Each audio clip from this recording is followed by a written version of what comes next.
I'm Nicole Danielle. And I'm Megan Lee. And this is Romance on the Rocks, where two bookish biddies imbibe and talk about romance novels. Specifically, this time around, we are talking about hockey romance. Indeed. It's quite the trend these days, the hockey romances. It is. It is. And for those of you who can't see me right now, I am wearing a hockey jersey. I don't know anything about this team. It is some sort of youth league, and it's the Northbrook Blue Hawks. I don't know. I found it at the Goodwill bins and rescued it, and now I am wearing it tonight. I love it. It's totally on theme. Thank you. And what are you drinking in your jersey this evening? Yeah, so I am drinking a Daly's pre-made daiquiri. Oh my God, that looks amazeballs. And you have it in your unicorn cup. I don't have very many fancy cups, so the unicorn cup is where it's at when I'm trying to be super fancy. But yeah, there's a scene in the book where my leading lady, Haley, is attending a hockey game, and she's in one of the special boxes, and the security guard warns her when he's like, "Oh, you're going to that particular box?" He's like, careful. The ladies make a really strong strawberry daiquiri." Oh. So she has the heads up before she gets in there, so she doesn't want to get totally blitzed. She needs to avoid the daiquiri. So I am not avoiding the daiquiri tonight. I am drinking the daiquiri. Yay! I wish I was drinking a daiquiri with you. What do you have? Well, I struggled what to go with for this evening. At one point, they talk about the main character drinking Prosecco. You know I love me some Prosecco, but I was like, meh. And then there's a lot of beer drinking. Throughout the book, she drinks Bud Light. And Megan, I could not bring myself to suck down a Bud Light. Come on, girl. You can do it. But I was like, beer. I can do a beer. I got plenty of beer around. And at various points in the book, they constantly go to this cute little coffee shop to meet up for planning meetings for her little school group that she's in. And so I thought, what better way to meld the coffee drinks and lattes than with a beer? And so I have for you, Megan, a white mocha stout from Lightning Kugels. This is a new flavor. I have not encountered this in Liney's before. I don't remember seeing that before ever. I don't either. I love the vanilla snowdrift porter that they typically bring out in the later months of the year, but it has not been found yet by the husband unit when he was up north. So he found the white mocha. I'm doing it. I don't know how it's going to taste because sometimes white chocolate can't always get me there, but I'm going to give it a little whirl. Let's see. Ooh, yes. Yeah? Delightful. I like it.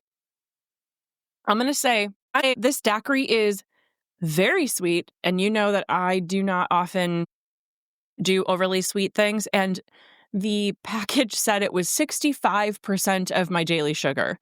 Just this one drink.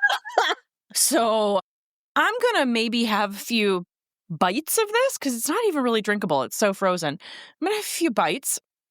And then I might have to run out and get a different mixed drink and just use this as like a base for mixing other things. Because 65% of my daily sugar for this one cup is a lot of sugar.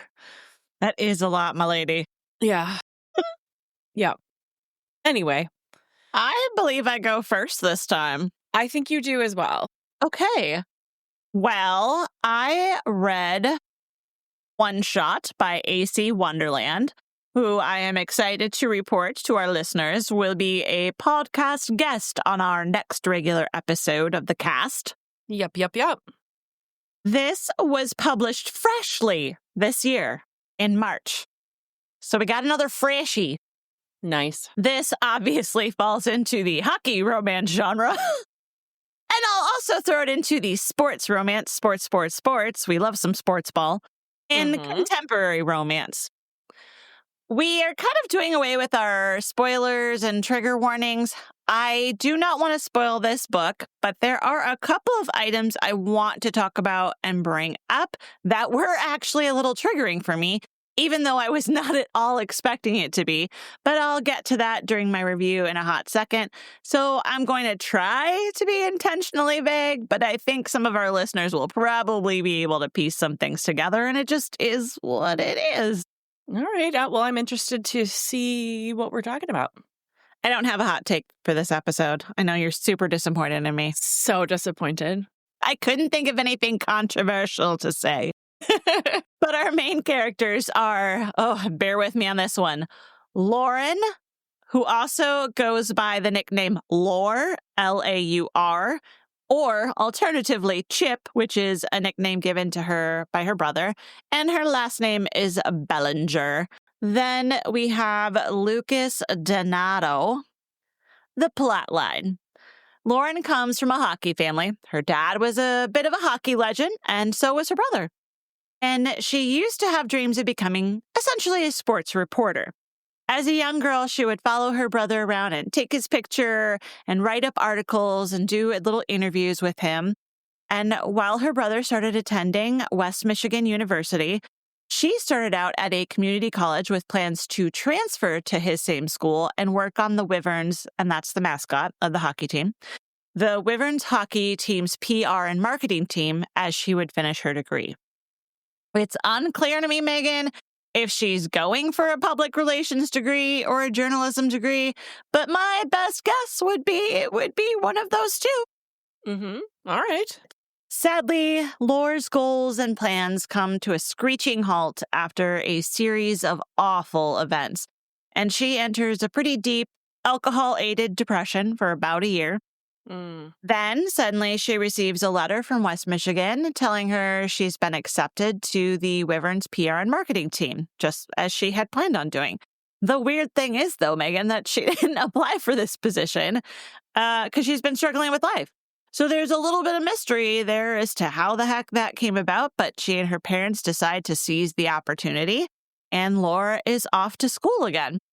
There, she runs into a lot of old friends and even her cousin, and she tries to get back into the swing of things. She also meets super hunky up-and-coming hockey star and Wyverns captain Lucas, and they have instant chemistry for each other, but of course, there's a lot of trauma clouding over Laura being able to move forward with a potential romantic relationship and with her career path and even her position on the PR and marketing team. Meanwhile, Lucas Donato is having some of his own challenges. He's the youngest Wyverns captain in history after Laura's brother, and he's a junior. He really wants to go pro, and he takes his position as the team captain and as a hockey player who wants to go pro very seriously. There's scouts that are regularly appearing at games, so that's always on his mind, and they're trying to get to the Frozen Four finals? I don't know what we call it. And Lucas's ex-girlfriend was not at all supportive of his hockey goals and dreams, so Lucas isn't really sure that having a girlfriend is going to fit into his life right now, but he does know that he definitely has some feelings in certain parts of his body for Laura. And that's where I'm going to leave it. Things I loved. There are many colloquialisms that you and I absolutely have in our vernacular. For example, lady bits. And I greatly appreciated seeing those pop up in characters' thoughts and dialogue.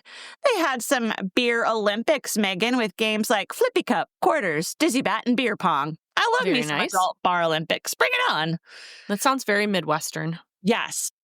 And Laura's terms of endearment for Lucas always include captain, like captain boyfriend, or even just captain. I enjoyed this immensely because my husband, Bob, has had a running joke for years that he is Captain Awesome. Very nice. My favorite quotes, I think you'll appreciate this one. My cheeks grow hot as my lady bits start to hum with desire.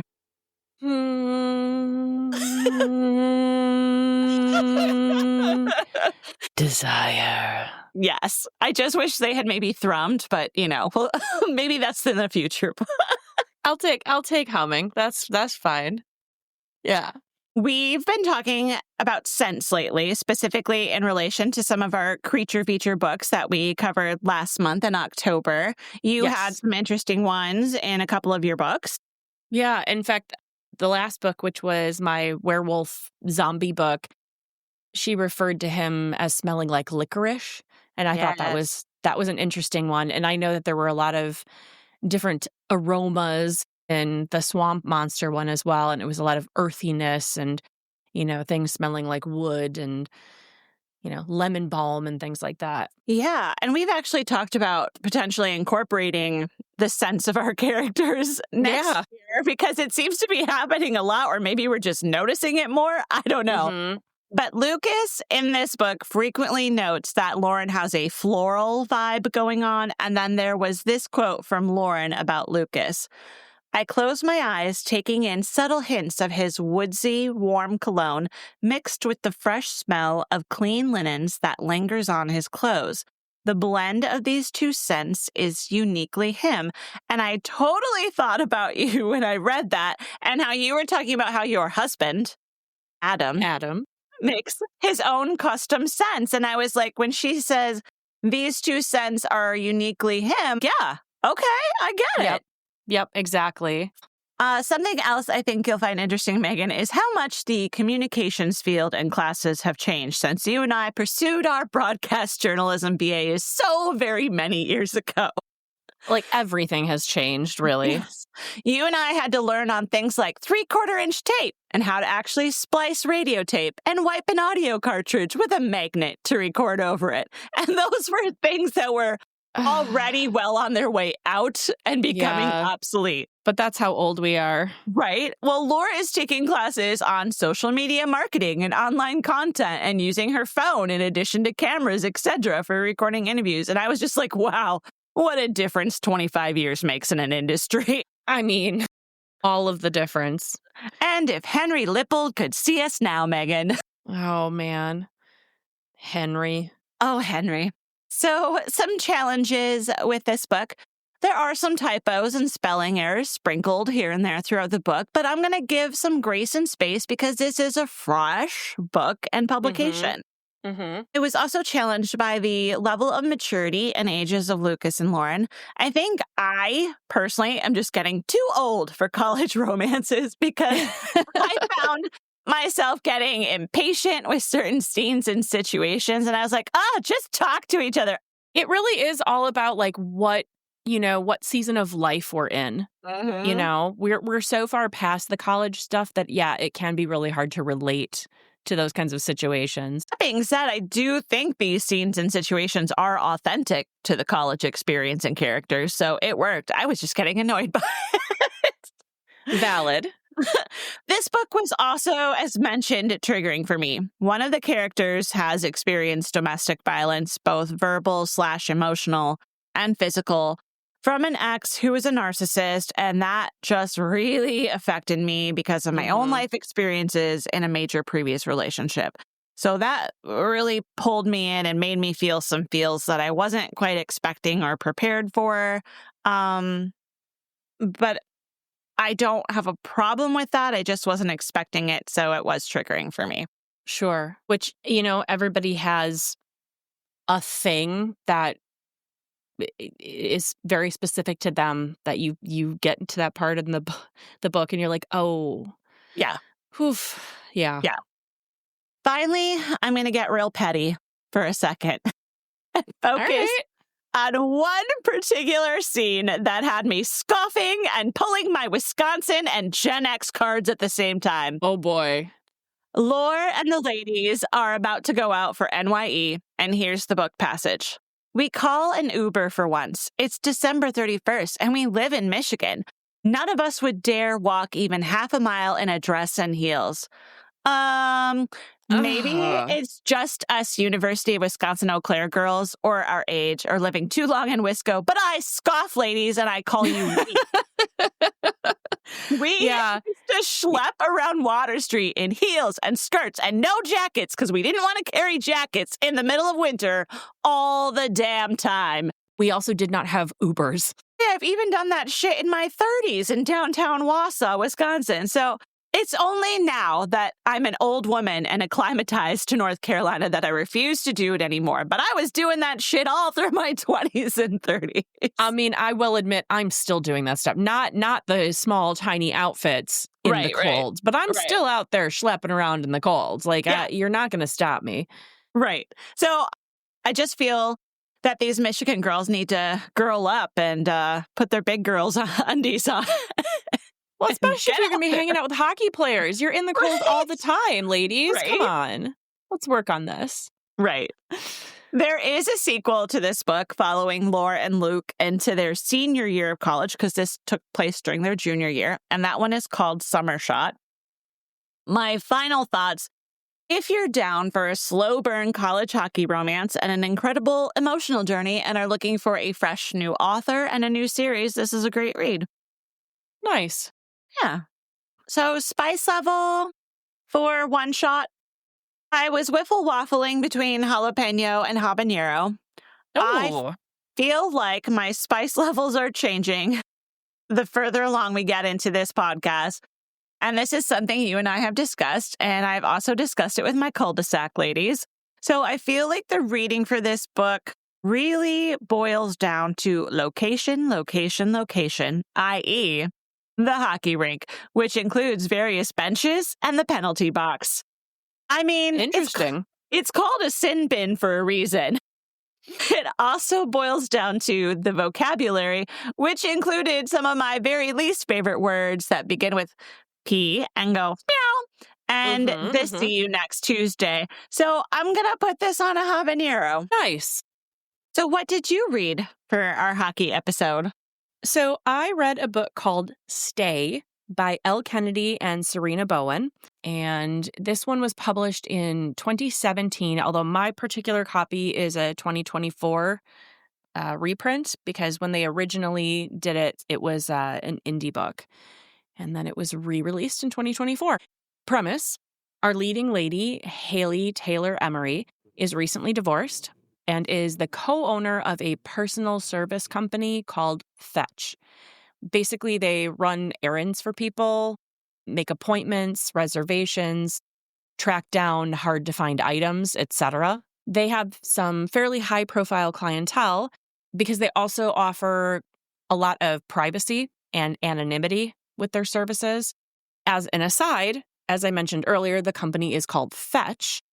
The cover of this book has a cute couple holding each other, and then behind them is like a black lab type dog. Because the company is Fetch, because there's a dog on the cover, and the tagline here says a Wags novel, I had initially assumed that Wags had to do with dogs.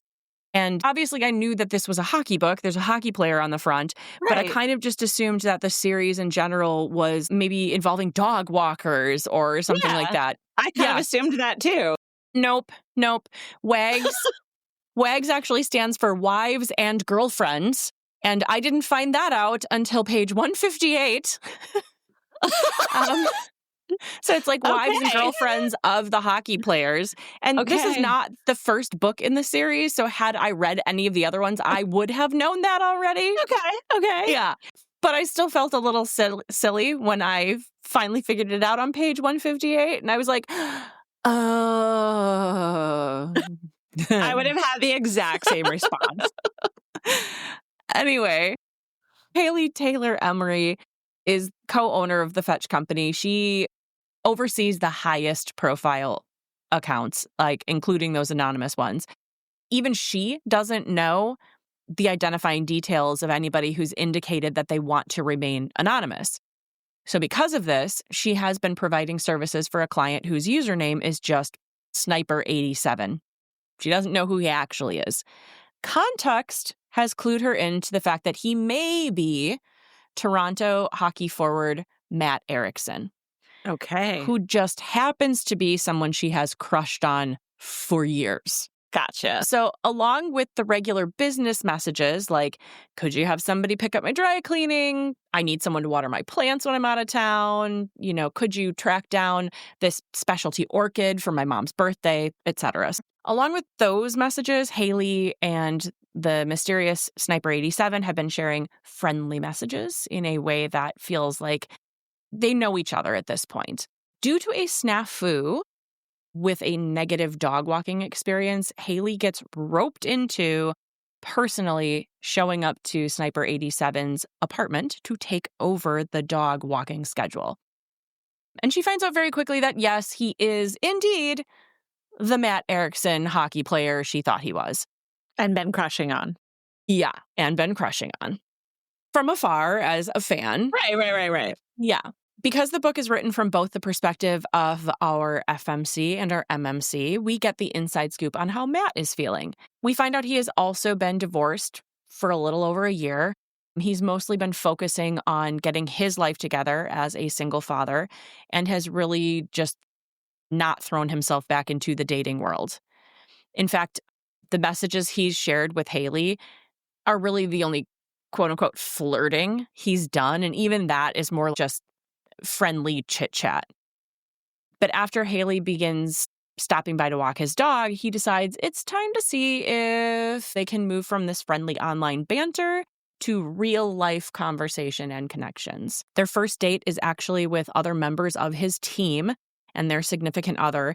They attend an opera as part of a community outreach event, and that none of the players ever look forward to. They're forced into it every year because one of their higher profile supporters basically invites the team and they feel like they have to go and show up. I kind of found it fun watching this interaction because unless you know that specific opera or that specific language that the opera is being sung in, you don't really know what's going on, right? And so it was kind of fun because they started whispering to each other and just making up the plot and talking about what was going on. And it was actually very, very funny. So I thought it was a fun first date, even though they hadn't anticipated thinking it was going to be great, but I thought it was fun.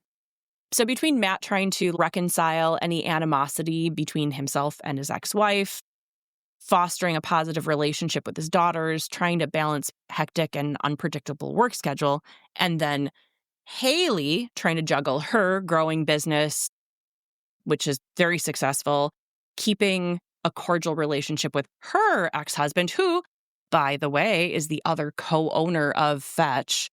I don't think I could do that. Yeah, adds complications. And then dealing with her feelings of inadequacy as a romantic partner. This book was chock full of realistic struggles that a lot of us face, just real world things. I thought they all handled their situations with a lot of maturity and grace. And in general, I liked both of them and was happy to see them work toward a match.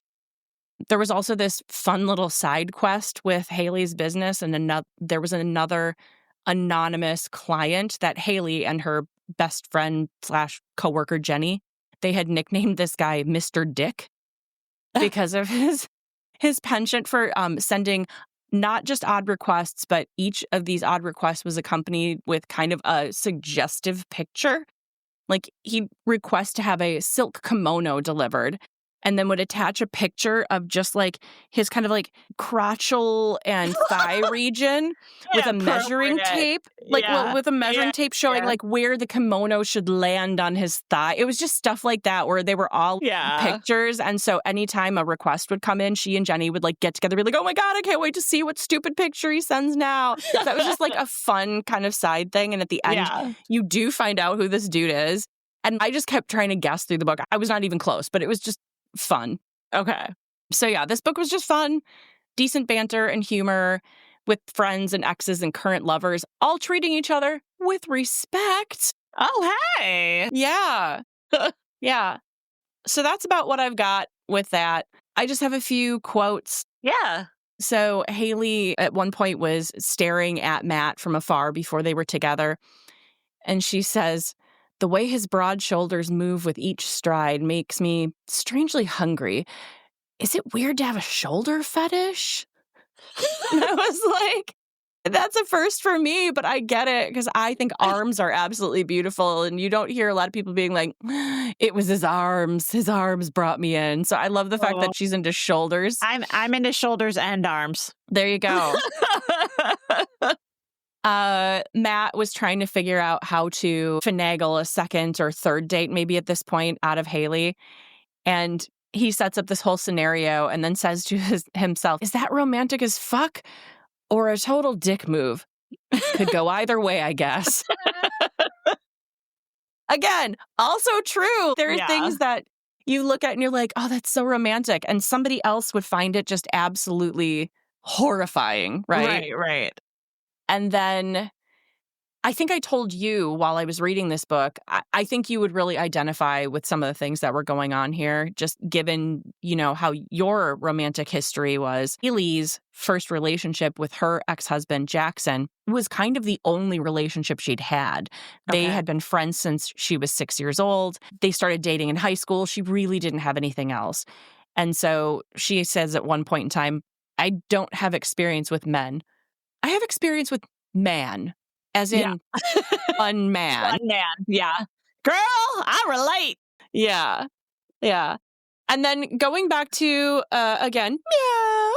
I thought you would like this one. And by like, I don't mean actually want to use this. Just like it because it is not something I remember hearing in previous ones. Her Slick Paradise. Oh, okay.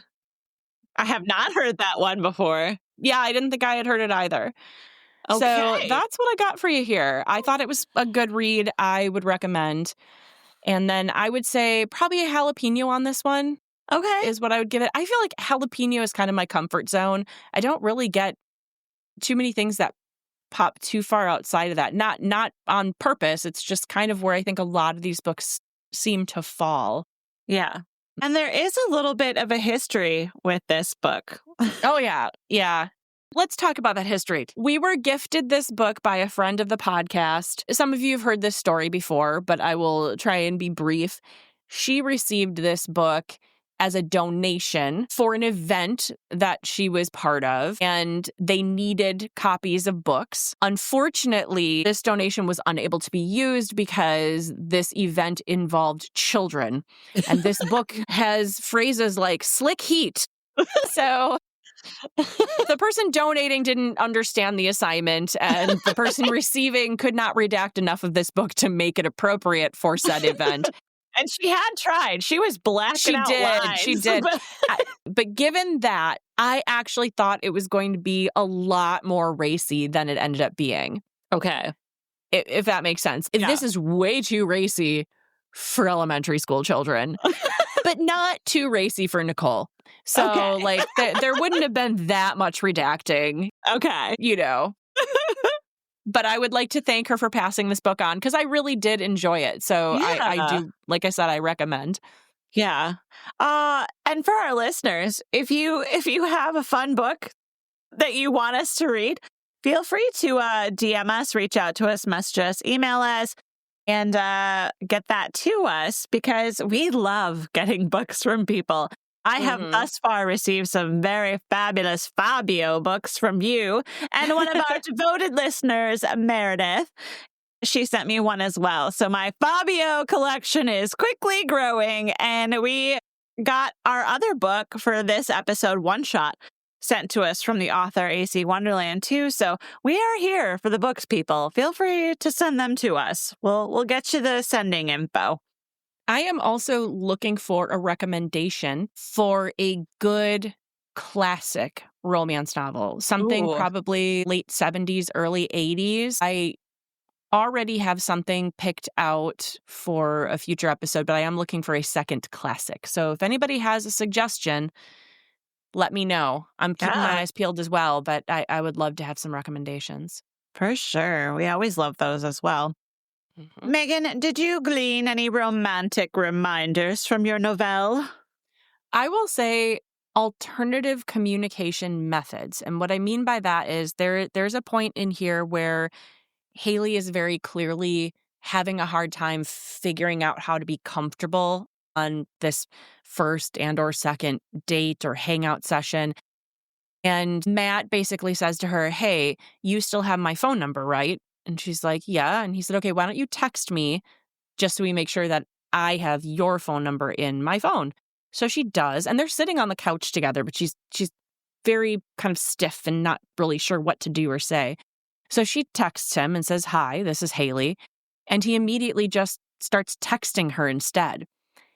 And it starts to get her more relaxed because she's used to their conversations being written. They did most of their conversing over email and messaging. And that's where he decides to meet her. So they sat on the couch next to each other and texted each other for a while. And I thought it was so sweet because they're saying the things that they want to say in a way that's making her start to relax.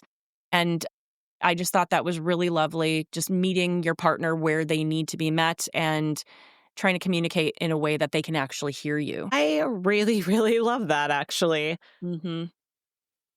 How about you? Anything great? Dream your dreams. I know that sounds really simple, but it really hones in for the theme I feel in one shot. Lauren and Lucas absolutely support each other in their individual endeavors and careers, which I think is so crucial in any relationship. And this is a quote from the book. To ask someone to give up their dreams for you is selfish. When you're with someone, you still chase your own dream, but you just support your person's dream too.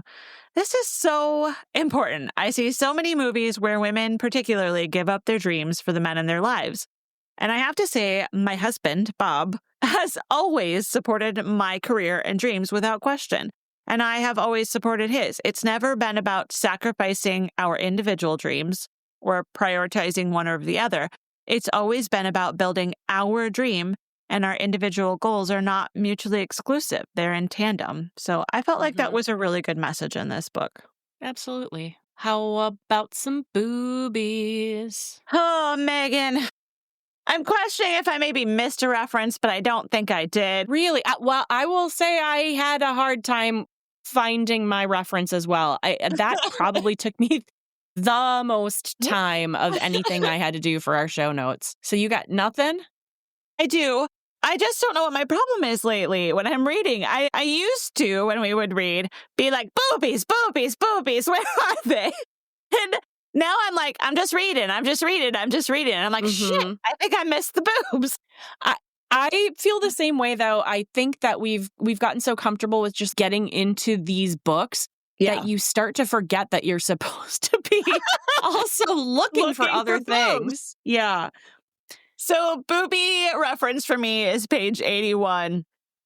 Quote, it's taking all my focus to fight my heart on while she's looking at me with those baby blues. I could get lost in them for hours, but I'd do almost anything to get lost in that cleavage too. Nice. Well, the first one that I can find, and again, perhaps I missed something. Yeah. Page 129. So you got me on this one. That is nothing short of a miracle. Right? All right. My mouth goes dry at the thought of kissing and licking those soft, sweet breasts. Well, hey. There you go. That's a scrumptious one. Any food references, since we're still doing food references for this year? Nachos. Nachos. Oh my God. Okay, when we do our year-end book feast, I am here for the effing nachos.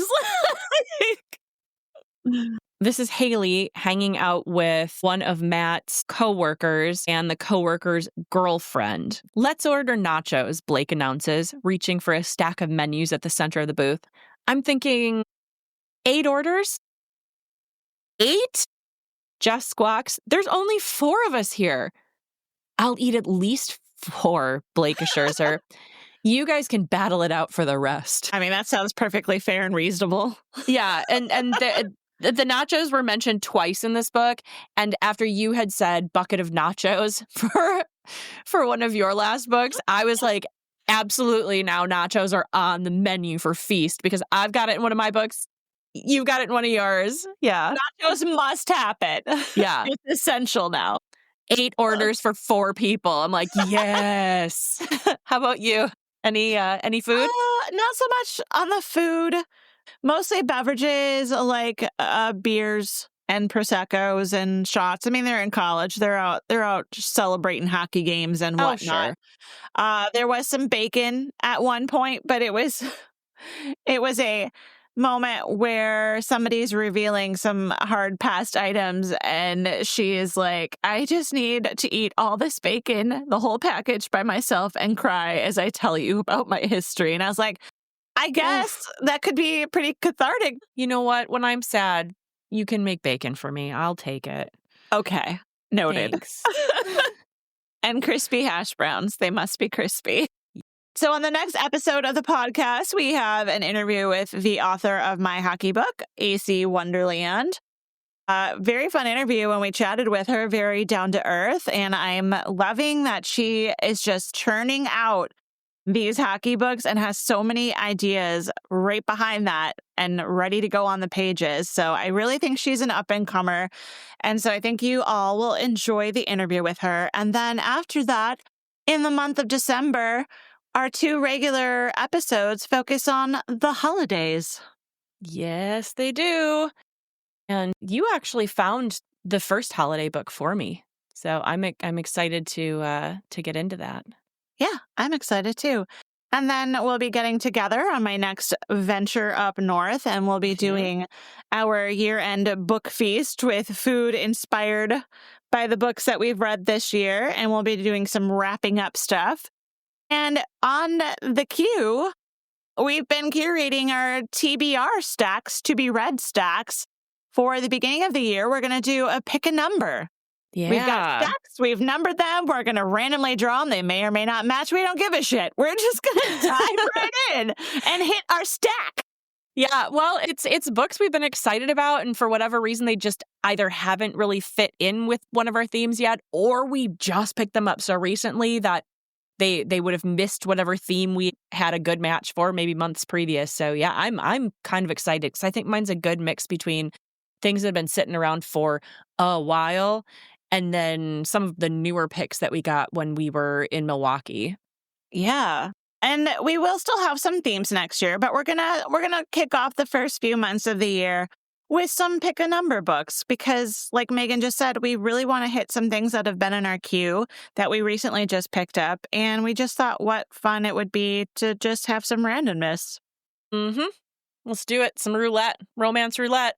Love it. I have some real interesting books in my stack to be possibly picked. I mean, same. At least I think they're going to be interesting. Yeah. Sometimes things shock you and you're like, aw, that wasn't as smexy as I thought it would be. The journey, right? It is. It is. I like the surprises, though, where I'm not expecting a whole lot out of a book, and then it just hits right, and you're like, whoa, I didn't know I needed to read about zombies and werewolves. Bring it. For real, though. Well, Megan, do you want to sign us out for this episode? I can do that. Thanks for joining us today for Romance on the Rocks. Please like, subscribe, and follow. And if you are a hopelessly romantic, bookish biddy like us, think about giving us a review on Apple iTunes, Spotify, YouTube, wherever you catch your podcasts. Until next time, just know that your support really means the world to us. Stay safe and know that you are loved.